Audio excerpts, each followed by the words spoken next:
வணக்கம். சற்று முன் கிடைத்த முக்கிய அறிவிப்பின்படி தமிழகம் முழுவதும் எதிர்பார்க்காத வகையில் அடுத்த 4 நாட்களுக்கு கனமழை எச்சரிக்கை கொடுக்கப்பட்டாங்க. அதன்படி எந்தெந்த மாவட்டங்கள் என்பது தற்போது பார்க்கலாம். இதுக்கு முன்னாடி நம்மளோட சேனலில் கிட்டத்தட்ட எந்தெந்த நாட்களுக்கு எந்தெந்த மாவட்டங்களில் மழை பெய்யும் எல்லாமே இப்போ நம்ம பார்த்தோம். அதே போன்று நாளை நாட்கள் எந்தெந்த மாவட்டங்களில் மழை பெய்யக்கூடும் எல்லாமே இப்போ நம்ம பார்த்தலாம். அதுக்கு முன்னாடி உங்களுக்கு மழை பற்றி பல்வேறு முக்கிய அறிவிப்புகள் உடனுக்குடன் துல்லியமாக தெரிந்து கொள்ள நம்மளோட சேனலில் கீழே இருக்கிற ரெக்க பட்டனை கிளிக் பண்ணி சப்ஸ்கிரைப் பண்ணிக்கோங்க. பக்கத்துக்கு பெல் பட்டனை கிளிக் பண்ணிக்கோங்க. இந்த வீடியோவில் பிடிச்சிருந்தா லைக் பண்ணுங்க. இப்போ வாங்க வீடியோக்குள் போகலாம். தமிழ்நாடு, புதுவை, காரைக்கால் பகுதியில் அடுத்து சில நாட்கள் கனமழை நீடிக்கும் என தற்போது முக்கிய எச்சரிக்கை ஒன்று கொடுக்கப்பட்டுள்ளது. அதன்படி வளிமண்டல கீழடுக்கு சுழற்சி மற்றும் வெப்பசலனம் காரணமாக தமிழ்நாடு, புதுவை, காரைக்கால் பகுதியில் அடுத்த 2 நாட்களுக்கு இடி மின்னக்கூடிய கனமழை பெய்யக்கூடும் என கூறப்பட்டுள்ளது.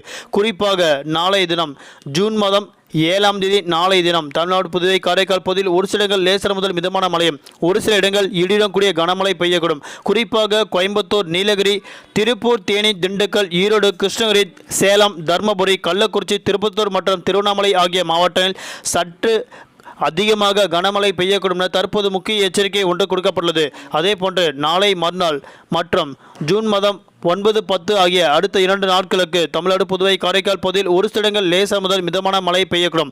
தலைநகர் சென்னையை பொறுத்தவரை அடுத்த 2 நாட்களுக்கு வானம் பொதுவாக மேகமூட்டத்துடன் காணப்படும். நகரின் ஒரு சில பகுதியில் லேசான முதல் மிதமான மழையும் அவ்வப்போது இடியுடன் கூடிய கனமழை பெய்யக்கூடும். அதிகபட்ச வெப்பநிலை 40 முதல் குறைந்தபட்ச வெப்பநிலை 30 டிகிரி செல்சியஸ் இருக்கக்கூடும் என தெரிவிக்கப்பட்டுள்ளது.